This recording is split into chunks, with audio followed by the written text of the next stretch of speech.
Agenda Nacional por la defensa de los atributos de soberanía de la nación dominicana y del derecho de los nuestros a un futuro mejor en un proceso de desarrollo. Producido por el arquitecto Leopoldo Espaillat Nanita.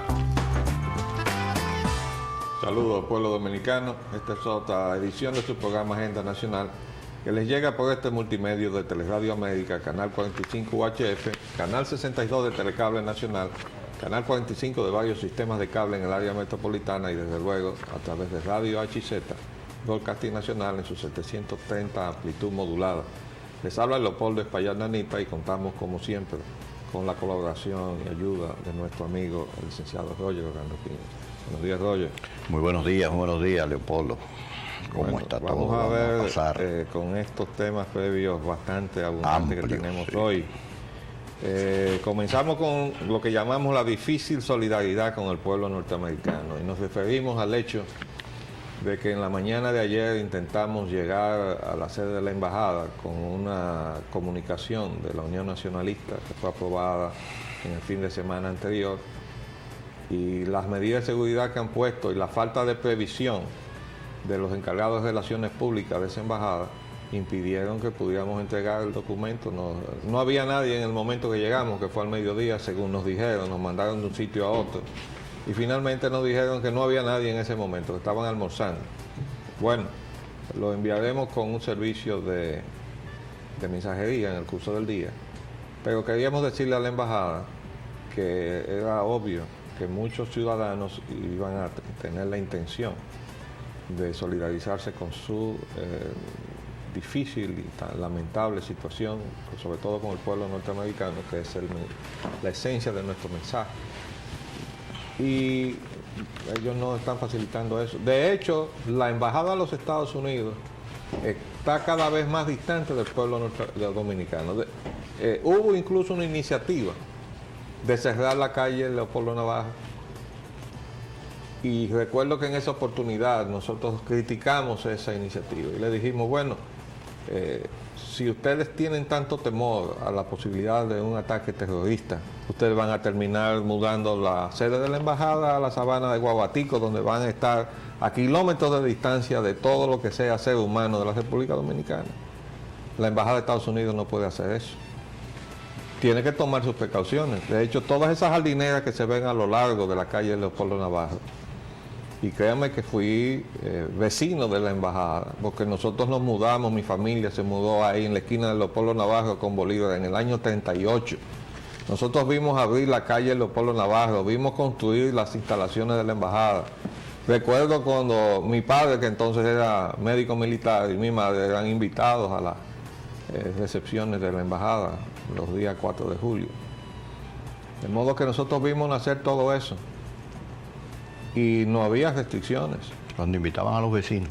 Y en aquella época, sí, invitaban a los vecinos. Y en aquella época estaba en guerra Estados Unidos. Entonces ahora resulta que Estados Unidos tiene una embajada que tiene que estar distante de los dominicanos.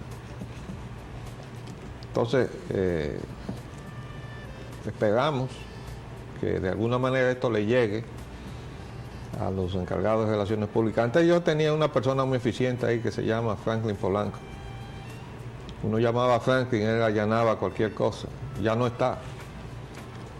Imagino que habrán traído a un extranjero que le será muy difícil entenderse con los dominicanos. De todos modos, reiteramos nuestra solidaridad al pueblo norteamericano por ese infame atentado terrorista, del cual tenemos que repudiar todos los seres civilizados de la tierra, no importa la creencia, la nacionalidad o principios que enarbole, porque ningún ser civilizado puede apoyar lo que se hizo en ese infame acto de terrorismo. El otro comentario que tenemos es lo que nosotros denominamos la imposible guerra. Ustedes recuerdan que los titulares de ayer anunciaron primero en el fin de semana, en boca del presidente de los Estados Unidos, la primera guerra del siglo XXI. Posteriormente, ya el domingo, la retórica del presidente de los Estados Unidos había amainado y hablaba de la necesidad de paciencia y le pedía al pueblo norteamericano tener paciencia. Él decía, yo voy a ser paciente, en una demostración de que estaba consciente de que se había expresado en una forma que podía desatar todas las furias del Averno, porque una declaración de guerra de Estados Unidos al mundo musulmán para ir detrás de Osama Bin Laden se parecería, guardando las distancias, a lo que hizo el padre de Bush cuando fue a Panamá a buscar a Noriega y acabó con la vida de miles de panameños que vivían en el barrio del Chorrillo o los Chorrillos, alrededor del aeropuerto de Panamá, que fue objeto de un bombardeo incalificable. Entonces, pero en este caso se está hablando de armas nucleares.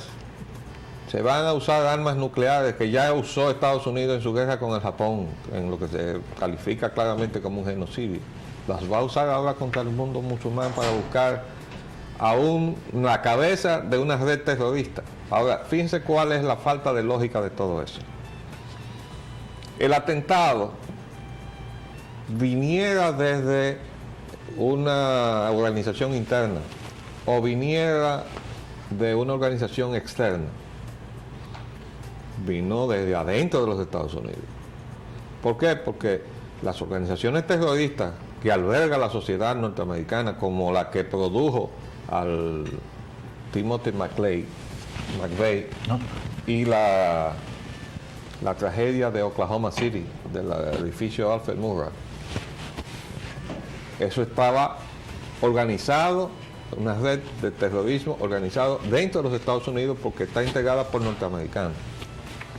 Ahora bien, hay otra red de terrorismo, de las muchas que debe haber, que está encabezada por Osama Bin Laden, que opera desde fuera, su cabeza está fuera, sabe Dios si ha estado muchas veces dentro del territorio norteamericano, porque dadas las fallas de los mecanismos de control y de inteligencia de los Estados Unidos, que no sería la primera vez que se producen, porque ya hemos dicho que durante la investigación del primer atentado del año 1993 al World Trade Center, a una de las torres, resultó que el jeque Al-Rahman, Al-Rahman, tenía impedimento de entrada a los Estados Unidos, y ese hombre había entrado y salido creo que 3 veces, y además estaba sindicado. Él es nacional de Egipto, o sea, es un egipcio, y los egipcios lo calificaron públicamente como agente de la CIA. Entonces hay situaciones sumamente complejas en torno a estas redes de terrorismo. Pero volvemos a nuestro razonamiento. Aunque se trate de una red con su cabeza y su inspiración desde fuera de Estados Unidos, sus ramificaciones están dentro de Estados Unidos, porque si no, no se hubiera podido producir el atentado del martes 11. Entonces, cuando el presidente de Estados Unidos declara la guerra, se está preparando, ya lo hemos dicho, para una guerra convencional, como si tuviera su enemigo claramente identificado en una nación, como fue el caso, por ejemplo, de la guerra contra Alemania o la guerra contra Irak, ¿no? Bueno, estamos guerreando contra Irak y su cabeza, que se llama Saddam Hussein. ¿Y dónde está eso ahora? Entonces, y sin embargo, ya a pesar de que ayer criticamos la movilización anunciada de los soldados, en la mañana de hoy escuchamos en la televisión norteamericana otra muestra de sensatez. No sé si tú escuchaste, Roger, que los contingentes que se están llamando, o se están reincorporando, van a ser utilizados para la custodia de centros estratégicos en los Estados Unidos. Bueno. O sea, lugares a donde están, por ejemplo, los centros de generación energética, los centros de comunicaciones, las presas de agua, todo lo que puede ser objeto de un ataque terrorista. Reforzar esa seguridad interna, porque es que el enemigo es interno. Aunque tenga inspiración externa es un enemigo interno porque ya está interiorizado en los Estados Unidos. Sí, la red está estructurada dentro de los Estados Unidos. Entonces, esa es la situación. Eso exige pues mucha inteligencia antes que nada, ¿verdad? Sobre todo. En todo el sentido de la palabra. Sí, y una mente fría, porque hay muchos que están calientes ya ahí. El secretario de la guerra norteamericano es el de las expresiones más tremendistas. Rumsfeld. Sí, Rumsfeld. Pero conociéndolo como yo lo conozco en su carrera política desde el Congreso, pues era de esperarse. De todos modos, tenemos ahí algunos comentarios más adelante de que hay dudas sobre la capacidad de Bush para manejarse en estas cosas. Hasta su propio padre salió ayer en la prensa, observaba que él tenía ciertas dudas a la capacidad de su hijo para enfrentar una situación tan compleja como la que se le está enfrentando. No se ha enfrentado ningún presidente de los Estados Unidos a una situación como esta, porque el peligro viene de dentro, durmiendo con el enemigo como rezaba aquella película. Ahí está, ahí dentro. Entonces cualquier acción hacia afuera va a tener una repercusión. Puede ser que detone otra oleada interna. Exactamente. Por cierto, en la mañana de hoy también, en los comentarios de televisión que escuché, se está hablando precisamente de ese riesgo, de que pueda haber organizada otra oleada semejante a la que se produjo el martes 11. Entonces, ese es un riesgo posible. Eso no se puede descartar. ¿Por qué? Porque si los mecanismos de seguridad de la nación y de la sociedad norteamericana fueron penetrados por toda la red esta de terrorismo, pues ellos pueden tener organizado ahí cualquier cosa. También trae hoy la prensa la información de que se han reforzado las medidas de seguridad en torno al presidente. Yo creo que eso procede, sobre todo porque él acaba de dar una instrucción que dice que le consigan a Osama Bin Laden vivo o muerto. A los tejanos. Wanted, dead or alive. El riesgo es que Osama Bin Laden le diga a su red consíganmelo a él vivo. Consíganme al presidente Bush vivo o muerto. Ahí está el problema. El otro tema que tenemos previo aquí se trata de la Unión Nacionalista y la prensa nacional, porque el periódico Hoy trae un extenso artículo del señor Rafael Contín Cuesta, se llama Avalancha de Haitianos, y es un artículo muy injundioso, yo recomiendo que lo lean.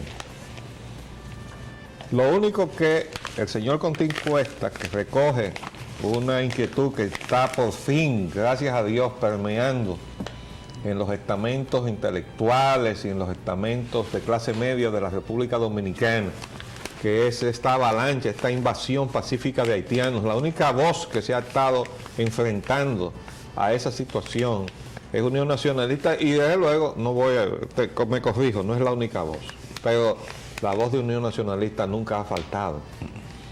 De hecho, nos han faltado recursos y nos ha faltado apoyo para que esa voz se sienta con más contundencia y llegue más lejos en términos de despertar la conciencia dormida de los dominicanos. Pero nadie puede decir que esta voz ha estado callada.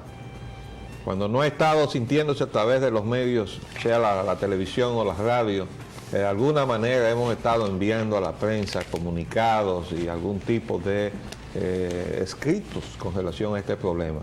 Y hemos estado defendiendo los intereses de la soberanía dominicana, no solamente en el aspecto de la agresión haitiana, sino también de la agresión económica que ha despojado de su condición de vida a los dominicanos.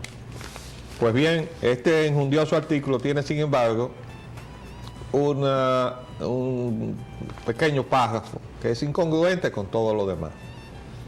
Dice el autor, se pregunta a sí mismo, ¿la Unión Nacionalista murió? No manifiesta ningún hálito de vida ante esta avalancha haitiana.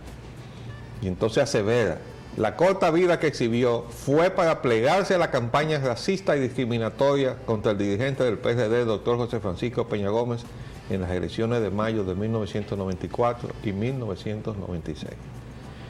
Bueno, yo no tengo el honor de conocer personalmente al señor Contín Cuesta, por lo menos no lo recuerdo, y si nos conocemos que me excuse. repito, el artículo es un excelente artículo, pero él se contradice, quizás sin quererlo, cuando hace esa afirmación. Unión Nacionalista se enfrentó a José Francisco Peña Gómez precisamente porque era hijo de haitiano y porque él nunca manejó esa situación en la forma de vida. Trató de ocultar su origen y no solamente lo intentó, sino que además salieron una serie de gente, pagada sabe Dios por quién, fabricando biografías del doctor Peña Gómez, de todo género. Yo conozco 3 por lo menos, las tengo, incluso extranjeros, que se suponen pagados por dinero desde fuera, que vinieron aquí a hacer investigaciones genealógicas para establecer que José Francisco Peña Gómez era dominicano. Entonces, para mí eso fue un fallo fundamental de él, porque nadie puede ignorar la verdad va a salir siempre a luz. Entonces él durante muchos años no quiso participar en política. Yo era uno que le reclamaba cada rato, Peña, pero postúlate para cargo de diputado o senador, para que vayas al Congreso y hagas vida del Congreso, y además para que no tuviera que estar viviendo como tuvo que vivir durante muchos años, de prácticamente la limosna de los amigos, porque él no tenía ingresos propios. Pero él no se atrevía a postularse a ningún cargo porque temía precisamente su origen y porque tenía de frente algunas voces muy firmes en ese aspecto, como la del contaminante La Jara, Homero La Jara. Entonces él no se postulaba. La primera vez que se postuló fue para síndico y ya ahí tenía cubiertas las espaldas con una serie de documentaciones que se habían ido a buscar incluso a Haití, y las personas que la buscaron yo las conozco perfectamente. Entonces, al señor Contín Cuesta, que no se equivoque, José Francisco Peña Gómez fue una víctima, él como todos nosotros, de la voluntad de quienes lo seleccionaron a él, que no fueron dominicanos, aunque tenía el gran apoyo de toda la militancia del PRD, que es innegable. Pero a él lo buscaron y él mismo lo dijo por televisión, que un agente de la CIA se le acercó y le dijo que personas muy poderosas de los Estados Unidos seguían con mucho cuidado su carrera y que tenían mucho interés en su carrera política. El agente Blocker, Vicente Blocker. Entonces eso lo dijo en la televisión más de una vez el doctor Peña Gómez. ¿Y qué quería decir eso? Que lo estaban buscando porque el candidato ideal para esa plutocracia que quiere la fusión dominico-haitiana era un hijo de haitiano. Y la elección del doctor Peña Gómez, y recuerden lo que yo les he relatado públicamente aquí, que me desmienta el ingeniero Ramón Alburquerque. El señor ingeniero Ramón Alburquerque, que fue entonces en aquel momento presidente del Senado, me relató a mí en su despacho de su oficina privada, delante de uno de los senadores que estaba presente, que los hermanos Bonet y Guerra, que siempre apoyaron económicamente al PRD, le mandaron con él, con Alburquerque, a Peña Gómez, el recado de que no lo podían apoyar en sus aspiraciones de ser presidente de la República porque iba a dividir al país. Y esa era una opinión muy sensata que provenía de 2 personas que tienen que usar muy bien su cabeza en todo lo que hacen. Y el señor Alburquerque cumplió con su cometido, según me dio testimonio en esa reunión de su oficina. Pero Peña no le hizo caso a ese consejo que le enviaron los hermanos Bonet y Guerra. Y efectivamente el país se dividió y la mitad, pero preponderantemente con la mayoría necesaria, para que él no tuviera la mayoría necesaria, le votó en contra. Y ahí quedaron sus aspiraciones porque el destino quiso que tampoco su vida diera para más. Pero él era candidato de Diálogo Interamericano, el único dominicano miembro de Diálogo Interamericano. ¿Ustedes saben por qué? Porque tenían la garantía de que iba a apoyar la creencia de la banca extranjera con la deuda externa de la República Dominicana, porque eso es lo que es Diálogo Interamericano. Y la única persona miembro de Diálogo Interamericano se llamaba José Francisco Peña Gómez. Ahora hay un sustituto que por cierto es mujer y se llama Elena Villella de Paliza, una empresaria dominicana muy distinguida, que se ve que ha sido seleccionada también para que entre en política, porque el Diálogo Interamericano es un club de expresidentes, de presidentes que entran en licencia cuando están en ejercicio y de aspirantes a presidente. pero todos auspiciados por esa entidad, Diálogo Interamericano, que es un desprendimiento a su vez de otra estructura superior que se llama el Consejo de Relaciones Exteriores, organismos de la plutocracia norteamericana y centro de la voluntad fusionista de la República Dominicana con Haití. Entonces esa es la realidad, amigo Contín Cuesta. Nosotros, la Unión Nacionalista, tenía el conocimiento de eso y luchó contra eso. Después, no podemos ni quitarle ni ponerle ni una coma a todo lo que usted dice en su artículo. Los respaldamos en su totalidad. Bien.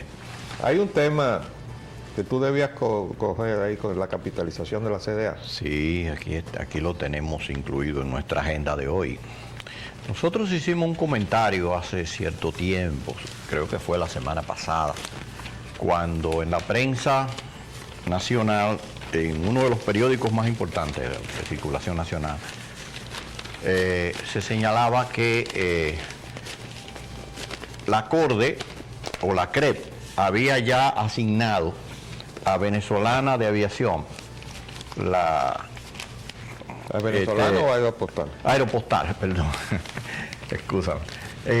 Aeropostal le había adjudicado el concurso que ellos habían abierto para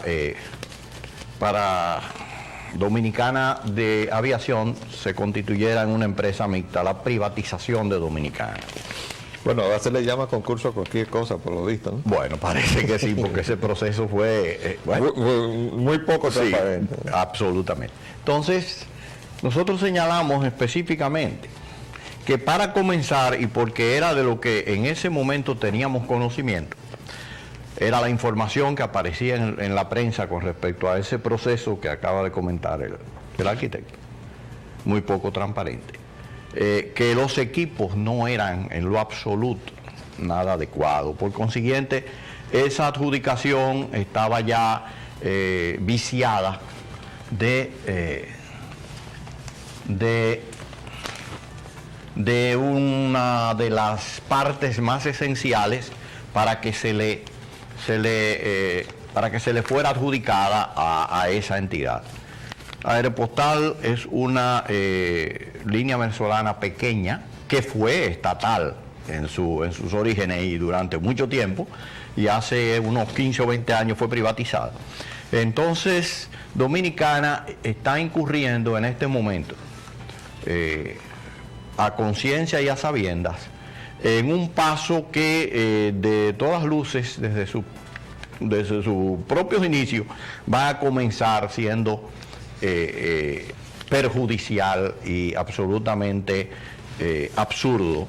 En términos económicos y en términos técnicos, es una decisión completamente fuera de lo que es la racionalidad, y es una decisión contra los intereses del aerotransporte y de la explotación de los cielos dominicanos por empresas dominicanas.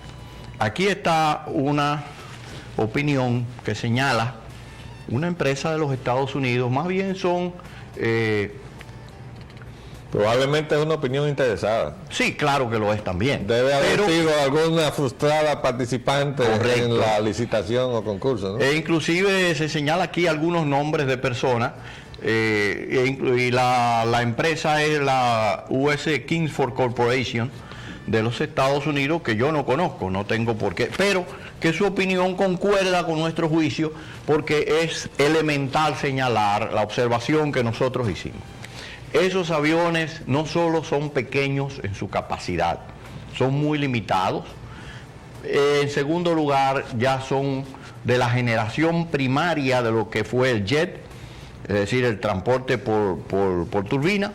Fue de los primeros que salió en los años 68, 69, salió el... Permíteme leer este pedacito de lo que le manda a esta compañía a la Comisión de Reforma de la Empresa Pública. Oigan lo que dice. Obsoleto. Aseguran que no entienden por qué se le asignó a esta empresa venezolana la capitalización de la CDA, cuando sus equipos no reúnen las condiciones para volar al territorio norteamericano y mucho menos para competir en un mercado tan poderosamente controlado por American Airlines. Sí, no van a poder Y entrar. oye, sostienen que los aviones que utiliza la aerolínea sudamericana en sus rutas por Centroamérica y el Caribe son obsoletos, por lo que no se le permitiría volar a ninguna de las ciudades de los Estados Unidos.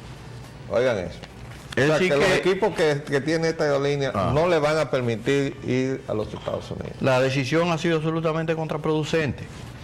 Por Dice que son consiguiente, de manufactura de los años 70 no, desde según antes la del regla- 69. y según las reglamentaciones de la FAA, todos los equipos deben ser actualizados con supresores de sonido en sus Sí. turbinas. Fue el primer jet que salió de la generación jet, de los jets medianos, de mediano alcance, primero que el 727. Salió Bueno. en 1968, recuerda que yo le he mencionado la operación que hicimos en Dominicana de Aviación en aquel momento, en los años 68. Eso que era es apropiado. para que veamos cómo seguimos saliéndonos del carril. porque Dando tumbos. Tenemos otro tema acá, que son la opinión del secretario Calderón. Es una opinión muy peculiar. Dice el secretario Calderón que los acontecimientos de Estados Unidos no afectarán la economía de la República Dominicana. Bárbaro. Pero eso no es solamente lo único que él dice, porque si dijera eso nada más, uno podría decir, bueno, él tiene una apreciación y nosotros tenemos otra. Pero oigan lo que dice el secretario técnico de la presidencia. Estados Unidos, pese a la tragedia que sacudió el pasado martes los cimientos de su economía, no va a tener que lamentar una recesión, por lo que tampoco habrá problemas financieros en República Dominicana.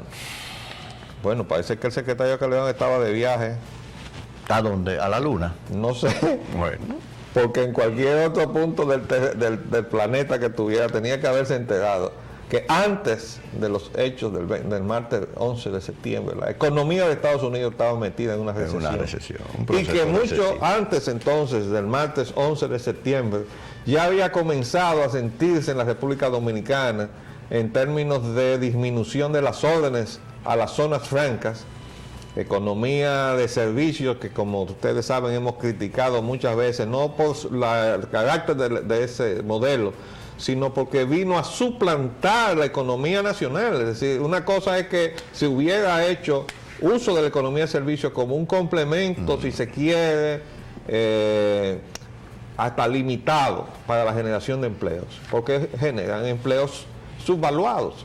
Pero bueno, si no tenemos empleo, vamos a ganar si quiere empleos subvaluados, pero no sustituyendo empleos buenos. Entonces se suplantó todo el modelo económico para acabar con la economía que generaba empleos estables y bien remunerados, para meternos todo en la economía de servicios y además de la inversión extranjera que requiere la devaluación de la moneda, que nos empobrece a todos. Y ahora resulta que, según la apreciación del secretario técnico de la presidencia, no vamos a tener problemas financieros. El primer problema financiero que ha tenido, no la República Dominicana, como dice él, sino el gobierno, es que no pudo colocar los 500 millones de dólares, que gracias a Dios que no los pudo colocar. A pesar de las declaraciones del propio presidente que dijeron que sí lo había colocado, pero que no fue cierto, no podía haberlo Bueno, realizado. probablemente él estaba fuera de sintonía con su delegado, que era Andy Dawager, que por su facha árabe debía estar muy escondido en los Estados Unidos para que no lo confundieran. Bueno, vamos a hacer un paréntesis y volvemos después de cumplir el compromiso comercial.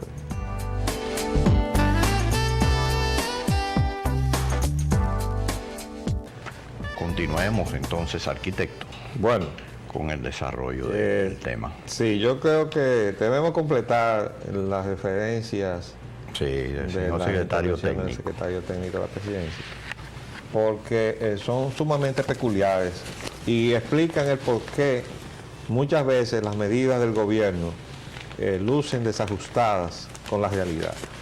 Oigan lo que dice el secretario técnico de la presidencia. Este país no va a tener ningún problema de índole financiera porque desde el mismo momento que se conocieron los fatídicos acontecimientos en Nueva York y Washington, el presidente de la República puso en alerta al equipo económico del gobierno. Bueno, eso se lo pedimos nosotros el mismo día de la tragedia.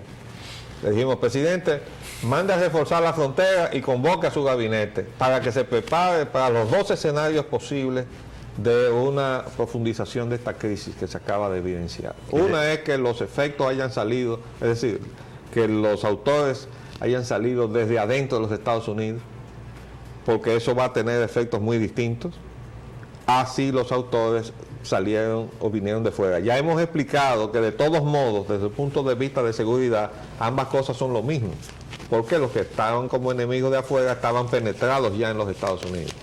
Pero si la inspiración salió de adentro de los Estados Unidos, lo que eso va a representar para la sociedad norteamericana, eso no tiene ejemplo. Una frustración total. No, eso no tiene ejemplo. Eso es el inicio de una división profunda de la sociedad norteamericana. Si la agresión viene de fuera, aunque los enemigos y las redes terroristas estén dentro del territorio norteamericano, por lo menos el pueblo norteamericano, incluyendo a los musulmanes norteamericanos, se van a agrupar para la defensa de su país. Se galvaniza. ¿Verdad? Pero los daños, como quiera, a una economía que estaba en recesión, pues son absolutamente innegables y se van a profundizar. ¿Por qué? Porque una economía es economía en la medida en que se mueve. Si una economía paralizada es como un cuerpo que deja de existir. Tiene que moverse, tiene que haber transacciones. Mientras la bolsa de valores y el sistema bursátil del mundo estuvo paralizado, esa segunda economía, que es la economía bursátil, estuvo totalmente paralizada. La economía real, que es la que produce las cosas que se necesitan y que el cuerpo humano consume, como lo que se come, por ejemplo, esa siguió funcionando, porque nadie dejó de comer. Lo que hicieron es dejar de jugar en la bolsa a las expectativas de ganancia con las empresas que producen, que eso es lo que es el otro nivel de la economía bursátil o especulativa. Entonces, pero esa se paralizó. Ahora, ¿qué ha venido haciendo Estados Unidos durante los últimos años? Bueno, ha ido sacando de Estados Unidos, del territorio norteamericano, las empresas productivas de la economía real. Las ha estado exportando hacia la periferia económica del mundo, hacia los países subdesarrollados del Medio Oriente, de Centroamérica, del Caribe, a donde quiera que la mano de obra ha estado barata. Allá van los capitales buscando mano de obra hambreada, pero ha estado cerrando centros de empleo en los Estados Unidos, generando desempleo y por tanto generando pobreza en los Estados Unidos y reduciendo drásticamente el poder de compra de la sociedad norteamericana. Esa es la recesión que está ahí. Entonces, bueno, dice el secretario que no, que eso no existía. Después dice, desde el primer día que ocurrieron los lamentables acontecimientos, yo dije que Estados Unidos tiene suficiente fortaleza espiritual y suficiente poder económico como para recuperarse de manera rápida. Bueno, eso es lo que los norteamericanos llamarían wishful thinking.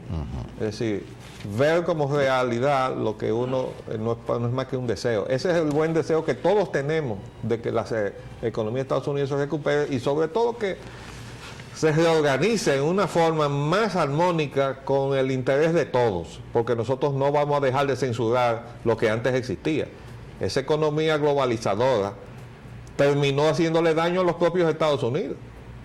Pero nosotros veníamos protestando por el daño que nos hacía a nosotros, los países del tercer mundo, incluyendo o comenzando por la República Dominicana.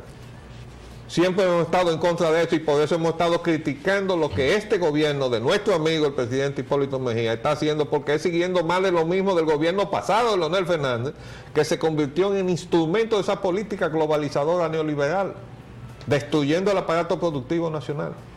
Entonces nosotros no podemos estar de acuerdo con eso y ojalá que de esta tragedia se desprenda una reevaluación de esa política económica de los Estados Unidos. Un replanteo necesariamente. Porque lo necesita Estados Unidos, lo necesitamos todos nosotros. Pero no podemos hacerlo loco y decir, bueno, no, que ellos van a poder recapacitar. O el secretario técnico no está integrado a lo que pasó en Wall Street. La caída de Wall Street no era lo que deseaba Estados Unidos. Allí salieron conformes. ¿Ustedes saben por qué? Porque se pudo abrir Wall Street y porque Wall Street pudo hacer sus transacciones, aunque fuera para caerse todo. Ellos se sentían contentos de que Wall Street se pudiera abrir. ¿Por qué? Porque si Wall Street seguía cerrado, quizás ese puede haber sido el objetivo estratégico más contundente que se podía haber esgrimido contra los Estados Unidos. El quitarle la capacidad de ser el centro de esa economía bursátil, con sede ahí en Wall Street y el centro de comercio mundial, que eran las torres. Si ese era el objetivo y seguía cerrado Wall Street, entonces lo hubieran obtenido lo hubieran ese logrado. objetivo. Entonces tenían que abrir a Wall Street, aunque fuera para perder, como perdieron todas las acciones, excepto las que tú dijiste. Las compañías que venden ahora seguridad, que esas van para arriba a la carrera. Entonces yo creo que es lamentable esta apreciación que tiene el secretario Calderón de la realidad que ha pasado, porque en la medida en que nosotros no apreciemos con sentido de realidad lo que sucede, no vamos a pegar una. Y ese es quizás gran parte del problema. No, y quizás también él lanzó esas expresiones para tratar de vender esa idea. Como usted mismo señaló, tratando de expresar un pensamiento positivista. Pero en una situación como la que se está viviendo, eso es un contrasentido. Pero bueno, él es sociólogo, él tiene sí, que entender mejor que nadie lo que está pasando ahora mismo. Absolutamente, eso es un intento. Bueno, otra información, el petróleo, entonces, en términos de cotización, ahí en medio de esa vagabunda que significó la apertura de Wall Street, subió ligeramente en cuanto a la cotización de Nueva York, pero bajó en Londres. Pero eso no tiene nada que ver con el precio real del petróleo que nos vende México y el que nos vende Venezuela. Esas es las dos fuentes que tenemos que cuidar y no seguir creando problemas con Venezuela porque Carlos Andrés Pérez esté aquí fastidiándole la paciencia al presidente Chávez, ni nosotros crearnos problemas con México porque estemos aspirando a lo mismo, disgustando a los mexicanos, que dicho sea de paso nunca han sido consecuentes con el Acuerdo de San José ni con la movilización de los recursos mexicanos que se acumulan con las compras a México en el ámbito del Acuerdo de San José. Pero en fin, no podemos pelearnos con México. Entendemos nosotros. De modo que hay eso. Por otro lado, queremos comentar las declaraciones que hizo el presidente con relación a la modificación constitucional. La prensa recoge que dice que, en boca del presidente, que es al mismo tiempo presidente del Consejo Nacional de la Magistratura, que los expresidentes no podrán ser candidatos de nuevo. Y entonces él dice que lo que le entregó la comisión que él creó, que encabezaba a Agripino Núñez Collado con su ejército de ONGs financiadas con los fondos de la AID a través de la Madre y Maestra, que ese paquete que se le entregó, es decir, ese informe con recomendaciones, él a su vez, me imagino que un equipo que tiene en Palacio, lo había modificado. Entonces, entre las cosas que ellos le pusieron está que los expresidentes no podrán ser candidatos de nuevo. Recuerden que en la modificación constitucional de 1994 decía que un presidente que terminaba el ejercicio no podía ser postulado en el evento inmediato electoral siguiente. Es decir, que no podía salir del cargo y postularse inmediatamente porque esa es la experiencia de la continuidad en la reelección que durante muchos años favoreció al doctor Joaquín Balaguer. Pero dejaba abierto que después de un ejercicio constitucional de otro, esa persona, ese exmandatario, podía volver a incursionar, a aspirar a una candidatura presidencial. De acuerdo a esto que está diciendo el presidente Mejía, una vez que un presidente dejó de ser presidente ya no puede volver a aspirar. Esa es la situación de los mexicanos. Sí. Y es la situación de los norteamericanos que tienen derecho a un segundo periodo y ahí ya no pueden aspirar nada más. Bueno, pero nosotros entendemos que durante muchos años la democracia dominicana necesita que se le prohíba a cualquier presidente volverse a repostular desde el poder y que no vuelva tampoco a ser presidente ni después de 2 años, ni después de 3, ni después de 5, porque necesitamos pasar y rebasar este periodo de crisis de la democracia dominicana. Porque ya sabemos a lo que se expone y además porque, y aquí lo dice la prensa, dice, presidente del Senado favorece que se restablezca la reelección. Pero yo agrego que, y está también en la prensa de ayer, también lo piden Eligio Jaques y Fello Suberví. Y Fello Suberví y Eligio Jaques, los dos son aspirantes a la candidatura presidencial del PRD para las próximas elecciones. ¿Y por qué están pidiendo la reelección? Bueno, por la posibilidad de cualquiera de ellos de llegar a asumir la primera magistratura. Y no sería porque ambos quieren hacer el juego a una maniobra que repetiría un vicio constitucional que se produjo en 1994, que es darle carácter retroactivo a una medida que se dicta, que jurídicamente eso debería ser nulo. Pero aquí en este país todo se En puede. términos jurídicos lo es, puro. Bueno, pues eso se lo aplicaron a Balaguer y le cercenaron 2 años. Sí. ¿No se estaría pensando que aquí se puede volver a repetir ese precedente inconstitucional y favorecer entonces a Hipólito Mejía con la reelección? Y que estos dos que están ahí en cargo del gabinete, para ser graciosos, estén pronunciándose a favor de la reelección, aunque eso les perjudique. No podría ser. Podría ser también, cabe dentro de las posibilidades y de la... Porque no se entendería que se esté hablando de la reelección. Sin un sentido. Es decir, alguien que sin no un ha proyecto. llegado a la presidencia, no tiene sentido que esté hablando de la reelección, porque él no sabe ni siquiera si va a llegar presidente. Entonces eso tiene que tener otro trasfondo.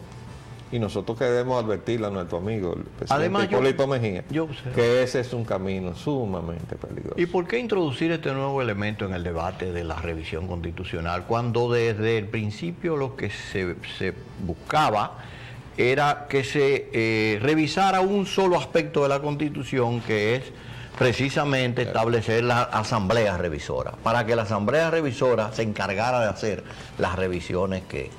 No. La Asamblea Revisora es lo que todavía constitucionalmente puede revisar la Constitución. Lo que estaba planteado es que la Asamblea Nacional, en función de la Asamblea Revisora, modificara la Constitución y estableciera, a partir de los artículos 117 y siguientes, Sí. la Asamblea Constituyente de Elección Popular, sí. en suplantación de las funciones que hoy tiene Sí. el Congreso Nacional Como o la Asamblea Nacional. Revisora. Pero dicen los congresistas que están ahí, nosotros no vamos a renunciar a las facultades que tenemos. Bueno, entonces vamos a tener que sacarlos a todos de ahí en las próximas elecciones congresionales y municipales. Y esa es la razón por la cual estamos moviendo la voluntad de mucha gente, incluyendo nosotros mismos, de postularnos a esas posiciones para ver si logramos apoyo de la gente consciente de este país, que son muchos, a ver si cambiamos la composición de ese Congreso Nacional. Porque mientras tengamos ese tipo de Congreso, la democracia dominicana va a estar precisamente mal servida, por lo menos desde ese poder constitucional, que es uno de los varios poderes constitucionales que tiene el país.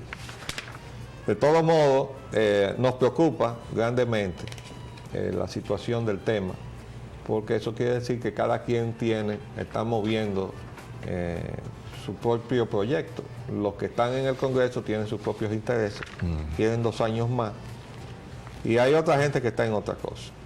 La cuestión es buscar la forma de cómo conciliar todo eso para llevarlo como un solo paquete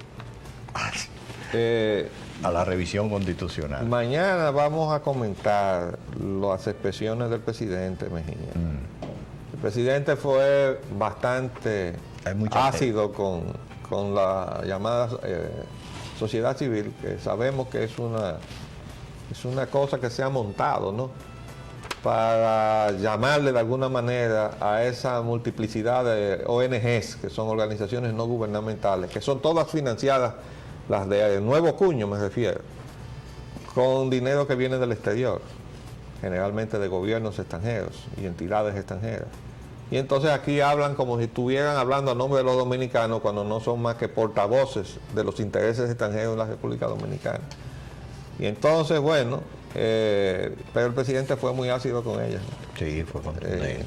Mañana vamos a hablar de esas expresiones del presidente.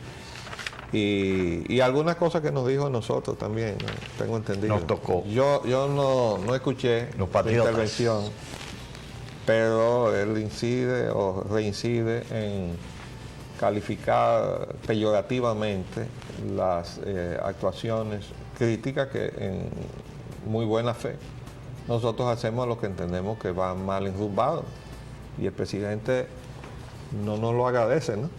Pero bueno, así, esas son las cosas de la vida. De todos modos, vamos a ver qué pasa con la situación internacional. Y aquí tenemos algunos titulares en la reacción de Estados Unidos a los atentados. Dice que el presidente Bush ordenó la captura de Bin Laden vivo o muerto. Ese es el eslogan que se exhibía en el lejano oeste, en los Estados Unidos, para capturar para perseguir a los que ellos tildaban de delincuentes. No se sabe si le ponían también unas recompensas. También. Award, le decían ahí. Entonces, subsisten dudas sobre la capacidad del presidente Bush. Ya hicimos un pequeño comentario sobre eso y su propio padre.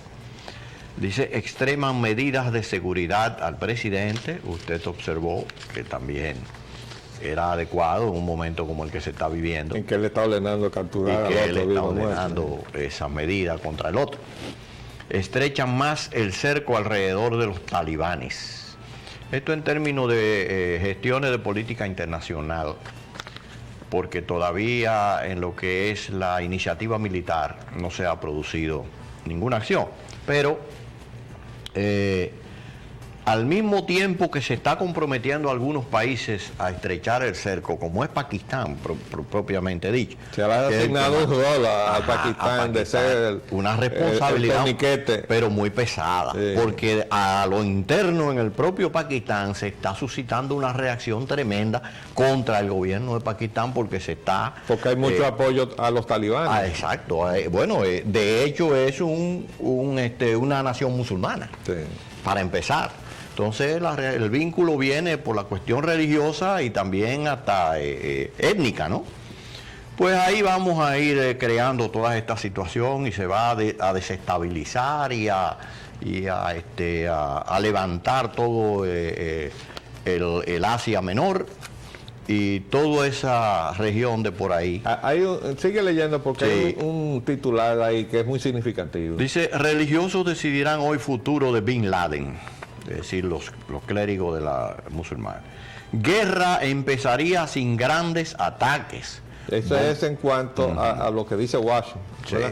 Pero oigan esto. Bombardeos estallarían polvorín países de Asia. Es decir, ¿qué le parece? Ese es un titular muy significativo, porque está indicando que los consejeros y analistas de Washington, los que están alrededor del presidente Bush, planteando qué hacer, han reevaluado todo y se dieron cuenta que, y fíjense cómo comienza el comentario, guerra empezaría sin grandes ataques. Es decir, ya se echan hacia atrás el asunto de que hace unos días se hablaba de que no se descartaba el uso de la bomba nuclear y todo eso.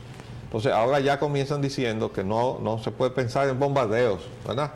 Y hay un comentario que dice que bombardeos estallarían varios países, el polvorín. Es decir, se considera que hay un conjunto de países en Asia que configuran un polvorín que si le tiran una ofensiva de bombardeo, oigan lo que dice, bombardeos norteamericanos en Afganistán podrían ser la chispa que haga estallar el polvorín constituido por la India, Pakistán, China, Rusia, Irán y las repúblicas centroasiáticas de ¿cómo es? Tayikistán. Bueno, está mal escrito. Tayikistán, dice Tayikistán, aquí. Sí. Turkmenistán y Uzbekistán. Las relaciones entre estos países van desde la desconfianza recíproca hasta la hostilidad abierta, como es el caso entre India y Pakistán. Todos estos países han aportado en general apoyo a la campaña de Estados Unidos contra una guerra total contra el terrorismo. Yo escuché esta mañana precisamente a Yasser Arafat apoyando y comprometiéndose en la persecución del terrorismo. Esta es una posición muy inteligente porque es que los palestinos, o sea, la OLP, han sido objeto de terrorismo por parte de Israel. Los israelitas dicen lo mismo de los palestinos. Entonces, Arafat no tiene nada que perder con sumarse a la búsqueda de terroristas. Al contrario. Porque si se acaba el terrorismo, lo que es igual no es ventaja. Bueno, pues no me van a atacar a mí, yo no voy a atacar a nadie con el terrorismo, pero tampoco me van a atacar a mí. O sea, yo estoy dispuesto a renunciar al terrorismo si los otros renuncian al terrorismo. Entonces se ha montado en el carro de acabemos con el terrorismo. Eso es muy importante, sobre todo porque hay que recordar que Israel y la OLP, o sea, Palestina, son parte de ese polvorín. Ahí está prácticamente un detonante de una crisis en el Medio Oriente. ¿Qué? Pero esto de que si se inicia la agresión con bombardeos contra Afganistán, no se sabe lo que se estaría detonando con eso. Eso ha detenido la posición agresiva en términos hasta nucleares de Mr. Rumsfeld, que estaba saliendo de Washington en las primeras horas. Sí, parece que la señora Condoleezza Rice introdujo el elemento de racionalidad dentro de esas discusiones. Tú sabes que yo no sé de dónde ha salido esta señora. Me permito señalarla porque yo tampoco, pero me da mucha curiosidad que esté ahí. Yo no sé de dónde ella ha salido. Bueno. Y de verdad que voy a penetrar en el internet a buscar sus antecedentes, porque nadie puede llegar a una posición tan clave como esa sin tener detrás unos antecedentes, como un background, como llaman los norteamericanos, muy sólido, que le permita justificar esa enorme responsabilidad que es la posición de consejero de seguridad nacional del presidente de Estados Unidos, sobre todo cuando se presentan situaciones como esta. Se nos está acabando ya el tiempo, nos tenemos que despedir hasta mañana. Para otra edición de su programa Agenda Nacional les habló Leopoldo Espaillat Nanita y Roger Ogando. Hasta mañana, si Dios quiere, continuaremos con todos estos temas de mucho interés para todos nosotros.